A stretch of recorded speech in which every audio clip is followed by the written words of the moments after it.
ಸ್ವಾಮೀಜಿ ಅಲ್ಲಿ ಮನೆ ಕಟ್ಟಿದ ಮೇಲೆ ನಮಗೆ ದಾರಿ ಇಲ್ದಂಗೆ ಮಾಡಿಬಿಟ್ರು. ಮಾನವನ ಜೀವಿಸುವ ಕಲೆ ಕಲಿಸ್ಕೊಡ್ತೀವಿ ಅಂತೇಳಿ ಆರ್ಟ್ ಆಫ್ ಲಿವಿಂಗ್ ಮಾಡಿಕೊಂಡು ನಮ್ಮ ಜಮೀನು ನಮಗೆ ಕೊಟ್ಬಿಡಿ, ನೀವು ಏನನ್ನ ಮಾಡ್ಕೊಂಡು ಹೋಗ್ರಿ. ಈ ರವಿಶಂಕರ್ ಗುರುಜಿ ಇದಾರಲ್ಲ, ಅವ್ರ ಹೆಸರಲ್ಲಿ ಯಾವುದು ಮಾಡ್ಕೊಂಡಿಲ್ಲ, ಎಲ್ಲ ಮಾಡ್ಕೊಂಡು ಭಕ್ತರ ಹೆಸರಲ್ಲಿ ಮಾಡಿಕೊಂಡು, ಈ ಏಜೆಂಟ್ಗಳ ಹೆಸರಲ್ಲಿ ಮಾಡಿಕೊಂಡು, ಸರ್ಕಾರಕ್ಕೆ ಕಣ್ಣಿಗೆ ಮಣ್ಣೆರ್ಚ್ಕೊಂಡು, ಏನು ವಿಶ್ವದಲ್ಲೇ ಶಾಂತಿ ನೆಲೆಸ್ತೀನಿ, ವಿಶ್ವದ ಎಲ್ಲರನ್ನೂ ಕರೆಸ್ಬಿಟ್ಟಿಲ್ಲಿ ಶಾಂತಿ ಕೊಡ್ತೀನಿ, ನಾನು ಯೋಗ ಆಧ್ಯಾತ್ಮ ಹೇಳ್ಕೊಡ್ತೀನಿ ಅಂತ ಬಂದ್ಬಿಟ್ಟು ದೀಪದ ಕೆಳಗೆ ಕತ್ಲೆ ಇರೋ ಥರ ಸುತ್ತಮುತ್ತ ಇರೋ ಜನಗಳಿಗೆ ಕೂಡ ಅನ್ಯಾಯ ಮಾಡ್ತಾ ಇದ್ದಾರೆ. ಈಗ 9 ವರ್ಷದಿಂದ ಹೋರಾಟ ಮಾಡ್ತಾ ಇದ್ದೀವಿ, 9 ವರ್ಷ ಆಯಿತು. ನಾವಿವತ್ತು ಬೆಂಗಳೂರಿನ ಕನಕ್ಪುರ್ ರೋಡಲ್ಲಿರುವಂತಹ art of living Ravishankar Guruji ಎನ್ನುವ ಯೋಗ ಗುರು ಒಬ್ಬರ ಆಶ್ರಮದ ಬಳಿ ಇದ್ದೇವೆ. ಈ ಆಶ್ರಮದ ಮೇಲೆ ಸರ್ಕಾರಿ ಭೂಮಿಯನ್ನು ಹಾಗೆ ದಲಿತ ಕುಟುಂಬಗಳಿಗೆ ಸಂಬಂಧಪಟ್ಟಂತಹ ಭೂಮಿಗಳನ್ನು ಒತ್ತುವರಿ ಮಾಡಿಕೊಂಡಿರುವ, ಅಕ್ರಮವಾಗಿ ಕಬಳಿಸಿಕೊಂಡಿರುವಂತಹ ಆರೋಪವನ್ನು ಈ ಆಶ್ರಮ ಎದುರಿಸ್ತಾ ಇದೆ. ಈಗಾಗಲೇ ಈ ಪ್ರಕರಣಕ್ಕೆ ಸಂಬಂಧಪಟ್ಟಂತೆ ಹೈಕೋರ್ಟ್ನಲ್ಲಿ ಏನು ಪ್ರಾಸೆಸ್ ನಡೀತಾ ಇದೆ.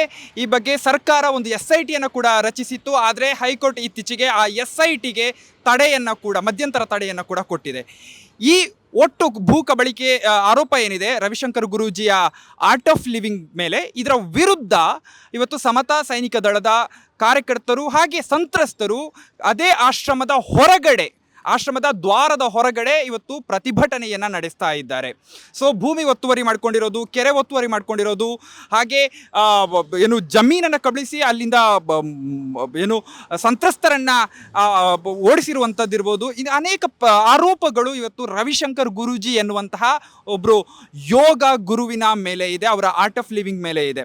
ಸೊ ಹೀಗಾಗಿ ಈ ಒಟ್ಟು ಏನು ಭೂಮಿ ಒತ್ತುವರಿಯಾಗಿದೆ, ಸರ್ಕಾರಿ ಜಮೀನಿನ ಒತ್ತುವರಿಯಾಗಿದೆ, ಹಾಗೆ ದಲಿತ ಕುಟುಂಬಗಳಿಗೆ ಸಂಬಂಧಪಟ್ಟಂತ ಭೂಮಿಯ ಒತ್ತುವರಿಯಾಗಿದೆ. ಇದರ ವಿರುದ್ಧ ಅನೇಕ ವರ್ಷಗಳಿಂದ ಹೋರಾಟ ನಡೀತಾ ಇದೆ. ಇವತ್ತು ಅದಕ್ಕೆ ಸಂತ್ರಸ್ತರು ನಮ್ಮ ದನಿಯನ್ನ ಈ ಗುರೂಜಿ ಆಗಲಿ ರವಿಶಂಕರ್ ಆಗಲಿ ಕೇಳ್ತಾ ಇಲ್ಲ ಎನ್ನುವಂತಹ ಆರೋಪವನ್ನು ಮಾಡ್ತಾ ಇದ್ದಾರೆ. ಹೀಗಾಗಿ ಇವತ್ತು ಈ ಪ್ರತಿಭಟನೆಯನ್ನ ಆರ್ಟ್ ಆಫ್ ಲಿವಿಂಗ್ನ ಹೊರಗಡೆ, ಅದೇ ದ್ವಾರದ ಹೊರಗಡೆ ನಡೆಸ್ತಾ ಇದ್ದಾರೆ. ಸೊ ಇವತ್ತು ಆ ಸಂತ್ರಸ್ತರು ಏನು ಹೇಳ್ತಾರೆ, ಪ್ರತಿಭಟನಾಕಾರರು ಏನು ಹೇಳ್ತಾರೆ ಅನ್ನೋದನ್ನ ನಾವೇ ನೋಡೋಣ. ನನ್ನ ಹೆಸರು ರಂಗಮ್ಮ ಅಂತ. ಲಕ್ಷ್ಮೀಪುರ ನಮ್ಮ ಆಸ್ಥಾನ. ನಮ್ಮದು 2 ಎಕರೆ ಜಮೀನು ನಮ್ಮ ಮಾವರ ಹೆಸರು ಗ್ರಾಂಟ್ ಆಗಿತ್ತು. ನಮ್ಮ ಮಾವರು ಗ್ರಾಂಟಾಗಿ 1 ವರ್ಷಕ್ಕೆ ತೀರೋಗ್ಬಿಟ್ರು. ತೀರೋದ್ಮೇಲೆ ಯಜಮಾನ್ರ ಹೆಸರಿಗೆ ಯಜಮಾನ್ರಿದ್ದರು. ಯಜಮಾನ್ರು ನಾವು ಮಾಡ್ತಾಯಿದ್ದೋ. ಯಜಮಾನ್ರು ತೀರೋದ್ಮೇಲೆ ನನ್ನೊಬ್ಬಳೇ ಅದೇ ಮಗನಿಗೆ ಜ್ಞಾನ ತಪ್ಪೋಯ್ತು. ಜ್ಞಾನ ಇರಲಿಲ್ಲ, ಹುಚ್ಚ ಆಗೋದ. ಅದರಿಂದ ನಾವು ಏನೋ ಅಲ್ಲಿ ಇಲ್ಲಿ ಅವ್ರ ಹತ್ರ ದುಡ್ಡು ಇಸ್ಕೊಂಬಂದು ಅದನ್ನು ಉಳ್ಳಿ ಹಾಕಿ ಬೆಳೆ ಬೆಳ್ಕೊಂಡು ಜೀವನ ವರ್ಷಕ್ಕೆ ಮಾಡ್ತಾಯಿದ್ದೆವು. ನಾವು ಯಾರಿಗೂ ನೀವು ಬರ್ರಪ್ಪ ನಾವು ಕೊಡ್ತೀವಿ, ಮಾರ್ಬಿಟ್ಟು ದುಡ್ಡು ಕೊಡ್ರಿ ಅಂತ ನಾವು ಯಾರಿಗೂ ಹೇಳಿಲ್ಲ. ಅವರೇ ಬಂದು ಅಜ್ಜಿ ನಾವು ಉಳುಮೆ ಮಾಡಿಕೊಡ್ತೀವಿ, ನಾವೇ ಉತ್ತು ಕೊಡ್ತೀವಿ ಅಂತ ಬಂದರು. ಬೇಡಪ್ಪ, ಏನೋ ನಮ್ಮಿಷ್ಟ, ಯಾರ ಹತ್ರ ಇದು ಮಾಡ್ಕೊಂಡು ನಾವು ಉತ್ಕೊಂಡು ಎಷ್ಟಾಯ್ತದ ನಾವು ಯಾವಾರ ಮಾಡ್ಕೊತೀವಿ ಅಂತ ನಾವು ಹೇಳ್ದು. ಅವಾಗ ಏನು ಮಾಡಿಬಿಟ್ರು, ರೋಡ್ ಇತ್ತು, ಆ ರೋಡ್ನೊಳಗೆ ಬರ್ತಾಯಿದ್ದು. ಆ ರೋಡ್ಗೆಲ್ಲ ಗೇಟ್ ಮಾಡಿಬಿಟ್ರು. ಸ್ವಾಮೀಜಿ ಬಂದಮೇಲೆ ಅಲ್ಲಿ ಮನೆ ಕಟ್ಟಿದ್ಮೇಲೆ ಆ ರೋಡ್ಗೆಲ್ಲ ಗೇಟ್ ಮಾಡಿದ್ರು. ವಾಚ್ಮ್ಯಾನ್ ಮಾಡಿಬಿಟ್ರು. ನಾವು ಹೋಗೋ ದಾರಿಲಿ ತಂದು ಕಲ್ಲು ಸುರಿದ್ಬಿಟ್ರು. ಯಾಕೆ ನಾವು ಹಿಂಗಂತ ಹೇಳ್ಬಿಟ್ವಲ್ಲ, ಅದರಿಂದ ಕಲ್ಲು ಸುರಿದ್ಬಿಟ್ರು. ಆ ಸುತ್ತ ಕಾಂಪೌಂಡ್ ಹಾಕ್ಬಿಟ್ರು. ಗೊತ್ತಿಲ್ದಂಗೆ ನಮಗೆ ಸುತ್ತ ಕಾಂಪೌಂಡ್ ಹಾಕಿ ಅವರಂತೆ ಮಾಡ್ಕೊಂಬಿಟ್ರು. ನಾವು ಬರೋಕ್ಕೆ ಬಂದರೆ ಜಾಗ ಬಿಡಲಿಲ್ಲ. ಉಳ್ಳಿ ಹಾಕಿದ್ದೋ, ಜೋಳ ಹಾಕಿದ್ದೋ ದನ ಬಿಟ್ಟು ಮೇಯಿಸ್ಬಿಟ್ರು. ಇಲ್ಲೇ ನಾನು ಆಯಾ ಕೆಲಸ ಮಾಡ್ತಾಯಿದ್ದೆ. ಓಂ ರಥ ಮನೆಗೂ ಹೋಗಿ ಹುಡುಗರನ್ನೆಲ್ಲ ಸೆಲೆಕ್ಟ್ ಮಾಡಿ ತಂದು ಸೇರಿಸಿದ್ದೆ. ನಮ್ಮ ಲಕ್ಷ್ಮೀಪುರಕ್ಕೆ ನಾನು ಆಯಾ, ಉದಿಪಳ್ಳಿಗೆ ಅಮ್ಮಯ್ಯಮ್ಮ ಅಂತ ಒಬ್ಬ ಆಯ, ಪುಟ್ರಟ್ಟಿಪಾಳ್ಯಕ್ಕೆ ಲಕ್ಷ್ಮಮ್ಮ ಅಂತ ಒಬ್ಬ ಆಯ. 3 ಜನ ನಾವು ಆಯಗಳಿದ್ದು. 2 ಸ್ಕೂಲ್ ಇದ್ದಿತ್ತು ಇಲ್ಲಿ. ಬರೀ 250 ರೂಪಾಯಿ ಸಂಬಳ ನಮಗೆ. ಏನಿಲ್ಲ, ನಡ್ಸ್ಕೊಂಬಂದು ಮಕ್ಕಳನ್ನ ಕೈ ಹಿಡ್ಸ್ಕೊಂಡು ನಡ್ಸ್ಕೊಂಬಂದು ಈ ಸಂಸ್ಥೆನ ನಾವು ದೊಡ್ಡದು ಮಾಡ್ದೋ. ಅವಾಗ ಕೂಡ ನಾವು ಆ ಜಮೀನು ನಾವು ಮಾಡ್ತಾಯಿದ್ದೋ. ಸ್ವಾಮೀಜಿ ಅಲ್ಲಿ ಮನೆ ಕಟ್ಟಿದ ಮೇಲೆ ನಮಗೆ ದಾರಿ ಇಲ್ದಂಗೆ ಮಾಡಿಬಿಟ್ರು. ಕಾಂಪೌಂಡ್ ಹಾಕ್ಕೊಂಡ್ರು, ಅದನ್ನು ಒಳಗೆ ಸೇರಿಸ್ಕೊಂಬಿಟ್ರು, ಜಾಗ ಬಿಡಲಿಲ್ಲ ನಮಗೆ. ಆವತ್ತಿಂದ ನಾವು ದೇವಸ್ಥಾನದ ಹತ್ರ ಹೂವು ಮಾರ್ಕೊಂಡು ನಾವು ಜೀವನ ಮಾಡ್ತಾಯಿದ್ದೀವಿ. ಮಗ ತಿಕ್ಕಲಾಗೋದ, ದುಡಿಯೋರಿಲ್ಲ, ದೇವಸ್ಥಾನ ಹತ್ರ ಹೊಂಟೋದ ಮಗ, ಅದರೊಳಗೆ ಜೀವನ ಮಾಡಿಕೊಂಡು ನಾವು ಕಾಲ ಕಳೀತಾ ಇದ್ದು. ಹಂಗೂ ಏನು ಮಾಡಿದೆ, ನಾವು ಇರೋಕ್ಕಾಗಲ್ಲ, ಜೀವನ ಮಾಡೋಕ್ಕಾಗಲ್ಲ, ಪಾಲಿಡಲ್ ತಂದು ಮಡಿಕೊಂಡೆ, ಕುಡಿದ್ಬಿಟ್ಟು ಎಲ್ಲರೂ ಸತ್ತೋಗ್ಬೇಕು ಅಂತ. ಕುಡಿದು ಈ ಥರ ಆಗೋಯ್ತು, ಜಮೀನು ಈ ಥರ ಆಗೋಯ್ತು, ಮಕ್ಕಳು ಹಿಂಗಾಗೋದು, ಪಾಲಿಡಲ್ ಕುಡ್ದು ಜೀವ ಬಿಡಬೇಕು ಅಂತ ಮಡಿಕೊಂಡೆ. ಅದಕ್ಕೆ ಇವ್ರೇನು ಮಾಡಿದ್ರು, ನಮ್ಮ ಪ್ರೇಮಿಗಳು ಇವರು ಲಾಯರು, ಇಲ್ಲಮ್ಮ ನಾನು ಕೊಡಿಸ್ತೀನಿ, ನಾನು ನ್ಯಾಯ ಕೊಡಿಸ್ತೀನಿ, ಸ್ವಾಮಿ ಜೊತೆ ಮಾತಾಡ್ತೀನಿ ಅಂತ ಅಂದ್ಬಿಟ್ಟು ಅದನ್ನೆಲ್ಲ ಉತ್ತು ಬಿತ್ತಿ ಎಲ್ಲ ಮಾಡಿಬಿಟ್ಟು ಬರುವಾಗೆ ರಾತ್ರಿ ಇವರು ಇದು ಹಾಕೊಂಬಿಟ್ರು, ಕಾಂಪೌಂಡ್ ಹಾಕೊಂಬಿಟ್ರು.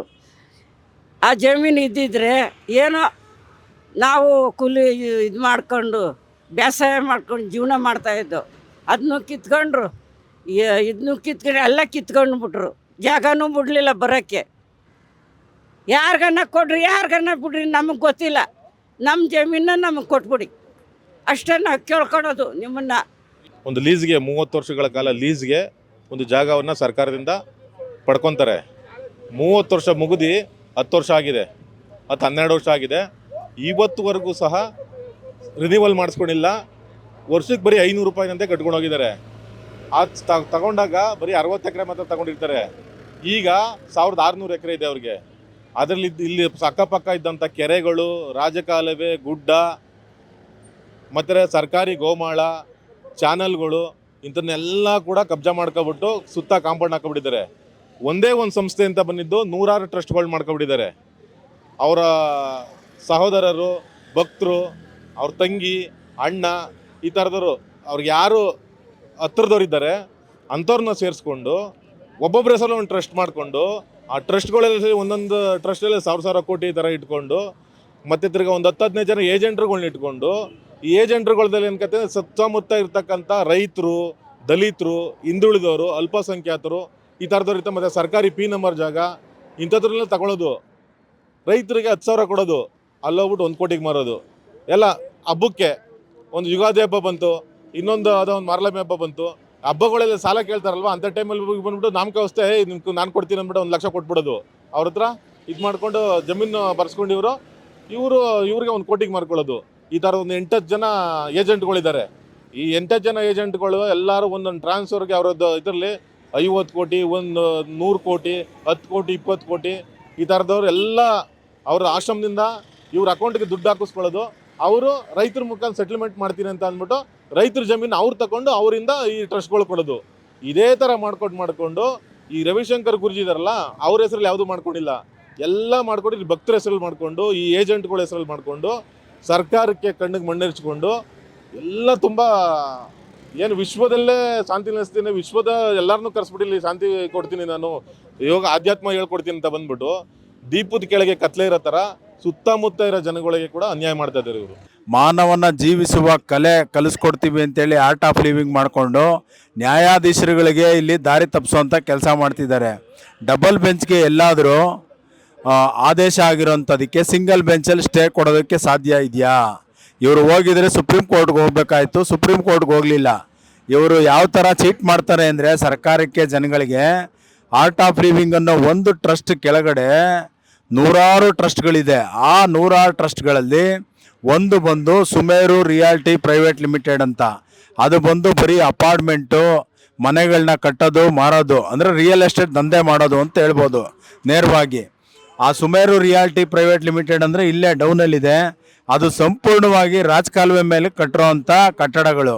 ಎಲ್ಲಿ ಇವರ ಆ ಕಟ್ಟಡ, ಆ ಏನು ಅಪಾರ್ಟ್ಮೆಂಟ್ನಲ್ಲಿ ಇಡೀ ಇವರ ಭಕ್ತರುಗಳಿಗೆ ಸೇಲ್ ಮಾಡಿರುವಂಥದ್ದು 100 ಕೋಟಿಗೆ, ಎಲ್ಲಿ ಅದಕ್ಕೆ ಟಚ್ ಮಾಡಿದ್ರೆ ಇವ್ರ ಬಣ್ಣ ಎಲ್ಲ ಬಯಲಾಗುತ್ತೋ ಅಂತೇಳಿ ಸುಮೇರು ರಿಯಾಲ್ಟಿ ಪ್ರೈವೇಟ್ ಲಿಮಿಟೆಡ್ ಅವ್ರ ಮುಖಾಂತರ ಹೈಕೋರ್ಟ್ಗೆ ಅಪೀಲ್ ಹಾಕಿಸಿ ಸ್ಟೇ ತಂದಿದ್ದಾರೆ. ನಮ್ಮನ್ನು ಇಲ್ಲಿಂದ ತೆರವುಗೊಳಿಸ್ಬೇಕು ಅಂತ ಇಲ್ಲಿ ಹಲವಾರು ಖಾಸಗಿ ಗುಂಡಗಳು ಇಟ್ಕೊಂಡವ್ರೆ. ಖಾಸಗಿ ಗುಂಡಗಳ ಮೂಲಕ ನಮ್ಮನ್ನು ಎತ್ತಿಸ್ಬೇಕು ಅಂತ ಅವರು ನಿರಂತರವಾಗಿ ಶ್ರಮ ಪಡ್ತಾ ಇದ್ದಾರೆ. ಅವ್ರದ್ದು ಆ ಶ್ರಮಕ್ಕೆ ಪ್ರತಿಫಲ ಸಿಕ್ಕಿಲ್ಲ.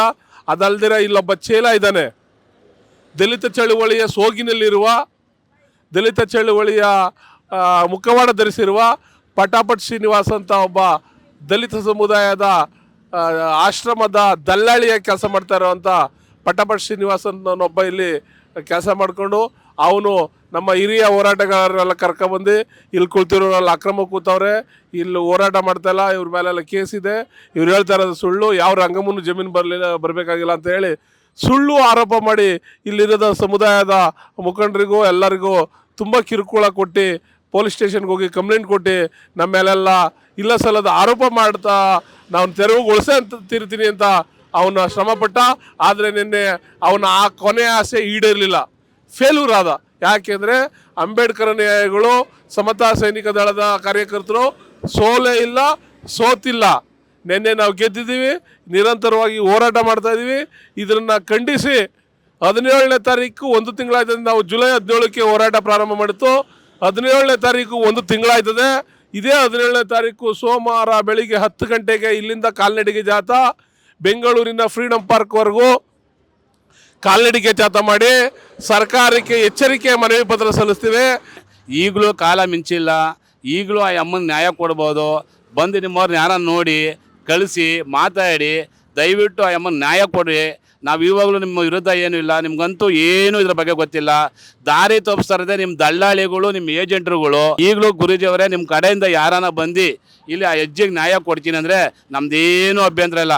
ನಾವು ಸಂಘಟನೆ ದುಡ್ಡಿಗಂತೂ ಬಂದಿಲ್ಲ ಸ್ವಾಮಿ. ಎಲ್ಲ ಹೇಳ್ತಾರಲ್ಲ ದುಡ್ಡಿಗೆ ಬಿದ್ದರೆ, ದುಡ್ಡಿಗೆ ಬಿದ್ದಾಗ ನಿಮಗೆ ಇಷ್ಟು ದಿನ 20 ದಿವಸ ಬೇಕಾಗಿತ್ತಾ? 1 ದಿವಸ 2 ದಿವಸ ಯಾರು ಅಪ್ಪರ್ಗಳು ಕೊಟ್ರಲ್ಲ ಇಸ್ಕೊಂಡು ಹೋಗ್ಬೋದಾಗಿತ್ತಲ್ವಾ? ಆ ಥರ ದುಡ್ಡಿಗೆ ಆಸೆ ಪಟ್ಟು ಬಂದಿಲ್ಲ. ಅಜ್ಜಿಗೆ ನ್ಯಾಯ ಕೊಡಬೇಕು. ಆ ಅಮ್ಮನಿಗೆ ಭೂಮಿ ಬೇಕೇ ಬೇಕು. ಆ ಅಮ್ಮ ಸಾಯೋದ್ರೊಳಗಡೆ ಆ ಭೂಮಿಲಿ 1 ದಿವಸ ಬೆಳ್ಕೊಂಡು ತಿನ್ನಬೇಕು ಅನ್ನೋದು ಆಸೆ ಇತ್ತಂತೆ. ಅದಕ್ಕೋಸ್ಕರ ನ್ಯಾಯ ಕೊಡಿಸ್ಬೇಕಂತ ಬಂದಿದ್ದೀವಿ, ಕುತ್ಕೊಂಡಿದ್ದೀವಿ. ನ್ಯಾಯ ಕೊಡಿಸ್ತೀವಿ. ನಮ್ಮ ವೆಂಕಟರಮಣಪ್ಪರಾಗಲಿ, ನಮ್ಮ ಗೋವಿಂದಣ್ಣವರಾಗಲಿ, ನಮ್ಮ ಅರ್ಜುನ್ ಗೋಪಾಲ್ ಇರೋ ಕೆಂಚಯ್ಯರು, ಮುನ್ಸ್ವಾಮಿ ಎಲ್ಲ ನಮ್ಮ ಅಕ್ಕ ತಂಗಿಯರು ಇದ್ದಾರೆ, ಸುಮಾರು ಜನ ಇದ್ದಾರೆ. ಅಜ್ಜಿಗೋಸ್ಕರ ಪ್ರಾಣ ಕೊಡೋಕ್ಕೂ ರೆಡಿ ಇದ್ದಾರೆ. ಖಂಡಿತ ಭೂಮಿ ಸಿಗಲೇಬೇಕು. ಇದು ಸತ್ಯ ಸ್ವಾಮಿ.